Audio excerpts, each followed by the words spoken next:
Hi, welcome to Hitchhiking Stars YouTube channel, video one of this week. So I'm still going with this project of doing videos twice.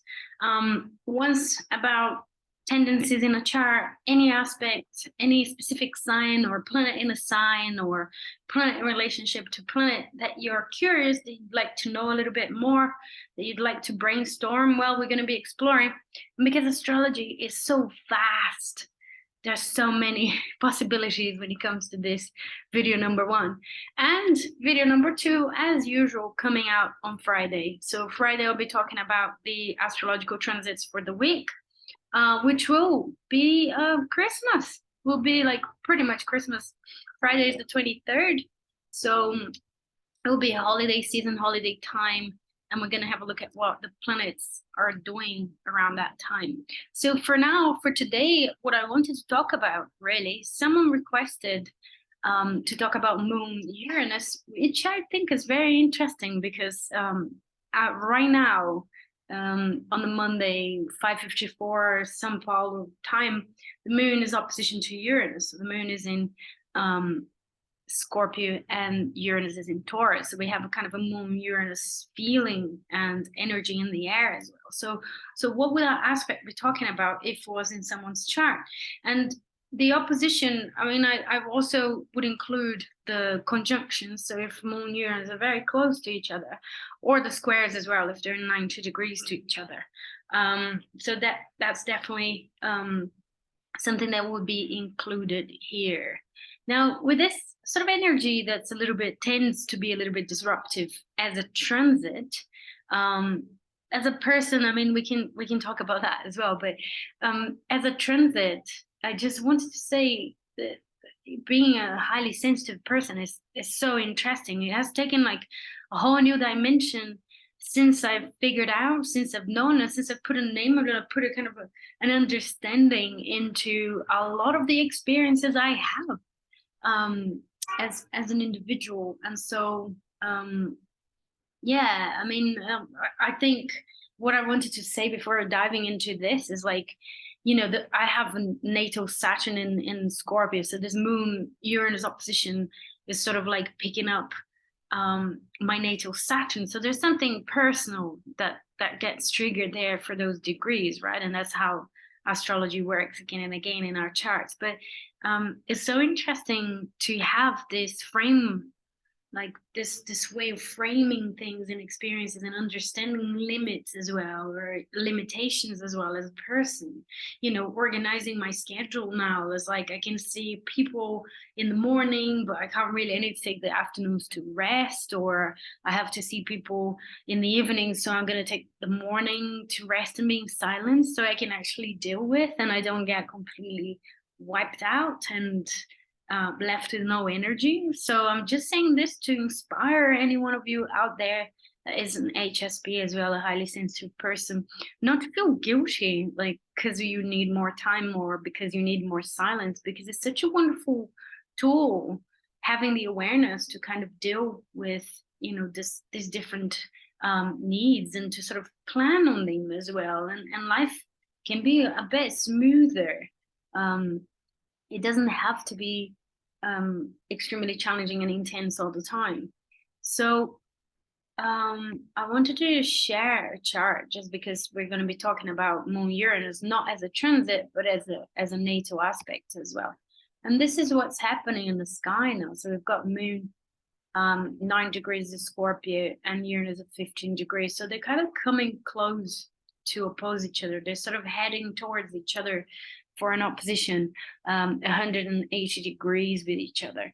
And I think when we have that in our charts, I mean, first brainstorming what the moon represents. You know, the moon has to do with all of your needs, or all of our needs, what we need to feel settled, what we need to feel nurtured and nourished and calm. And, you know, feeding our moons is extremely important for our well-being, for our day-to-day well-being, for our domestic well-being as well. Is how we rest, I think, is our moons as well. It will represent, it will connect to our style of rest and the types, you know, what we find restful. Because if we have a moon in Aries, you know, we're going to have very different kind of need for rest and a definition of what restful is than someone that has a moon in Taurus. I mean, Aries moon are a lot more prone to activities and adventure as a way of feeling rested, as a way of recharging, let's say.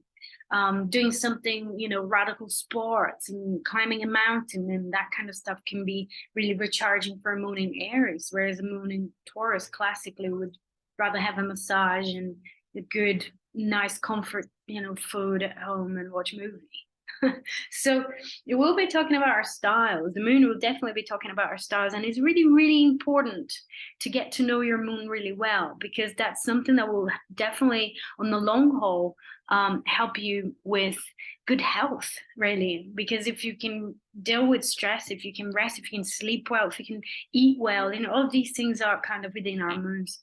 Now, when planet Uranus is in a kind of a challenging aspect to that moon, I would say that our well-being gets disrupted somehow. It's like our relationships to our mothers were somehow disrupted, or there was some kind of disruption early in life. So we've moved houses many times, or we've moved schools many times. There's a sense of shock with Uranus, whatever Uranus is. And I think the moon Uranus would need spontaneity, or something exciting as well. I think Uranus adds a kind of a need for excitement. And sometimes that excitement might come against our will, especially if it's an opposition.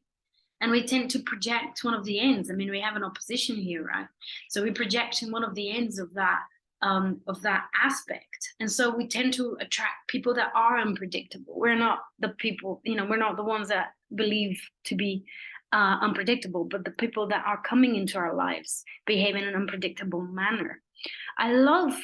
I heard the Astrology University podcast not too long ago, an episode that had Kara Sutherland as a guest, and she was talking about medical astrology. I love her work, and if you haven't seen, go check it out.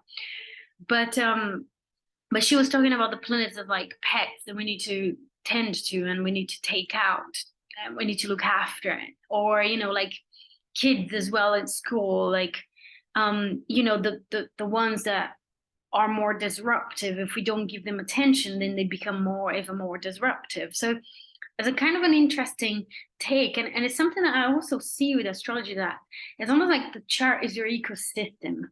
And so it is important to try and integrate and bring these various different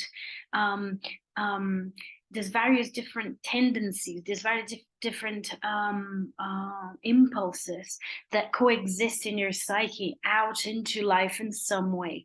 Because if you don't do it consciously, it will come out in a very chaotic way.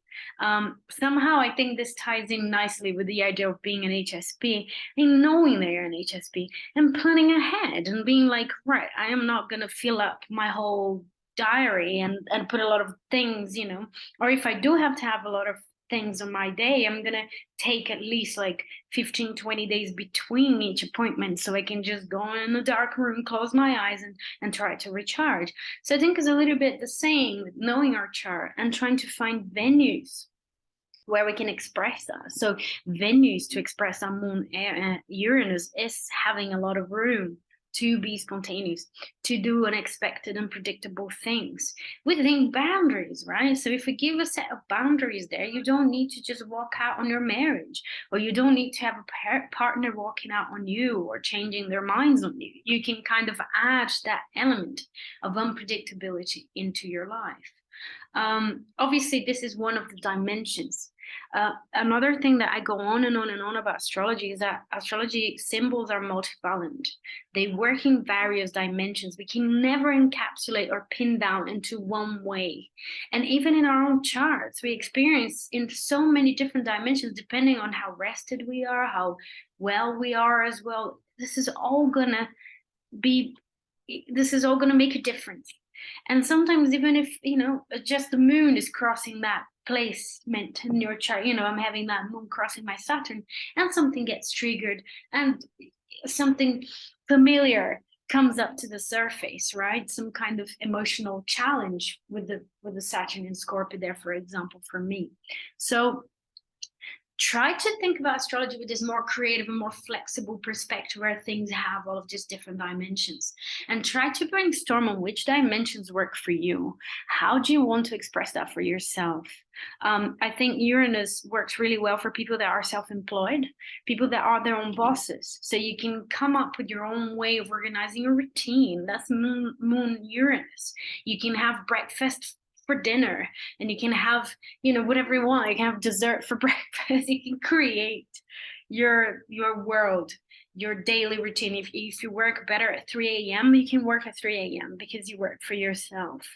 So I think this is one creative way of bringing that Moon Uranus into life. Another creative way is to have space in your relationships as well, to create different ways of relating so you can have a sense of space. I think Moon Uranus really needs space when it comes to relationships, when it comes to emotions as well, and even a bit of space from the emotions themselves, you know, detaching a little bit, looking at it and thinking about it. Is great for talking therapy or for journaling as well, because you can have a lot of insight. The shadow side of it is cutting off emotions. It's like disengaging with emotions, and you know, and so it's important to get to know yourself, to recognize when you're doing it in a less desirable way, in a way that's just kind of a defense mechanism that's not being so positive for you in a moment. Defense mechanisms can be very positive and life sustaining. So I don't want to, you know, don't get me wrong. Like sometimes we need to have our defense triggered somehow, and is preventing us to go into danger of some kind, or you know, whatever it might be. But we can sense when we're falling into an old pattern, right? When we're falling into something that's not that creative, and we don't really want to express in our lives anymore. So I think the Moon Uranus can shed a lot of light into that, because they tend to be very abstract minded, abstract, you know, into abstractly accessing your emotions, abstractly. What a word. So yeah, so Moon Uranus is a very interesting aspect, and there will be a lot of other potentials there, but is innovation as well, as a tendency to innovate with that Uranus touching your moon. So if you can bring that, you know, fighting for women with that Uranus as well, rebelling against the status quo in the feminine realm, and etc. So that's it. I just wanted to give a little sense, a little perspective on an aspect, and funny enough, is an aspect that's happening today. So let me know, do you have any Moon Uranus? Does your moon make any aspect to Uranus, even if it's a trine or a sextile? Like, is that connected in any way? Do you suffer from insomnia? I know people that has insomnia with that Moon Uranus. So how is that for you? Let me know in the comments. And also, let me know if you're particularly interested in a different aspect as well that I can talk about next week. And in the meantime, I'm wishing you a wonderful week, restful week if possible, according to my previous video talking about the new moon coming. And I'll be seeing you all soon again this coming Friday. Take care.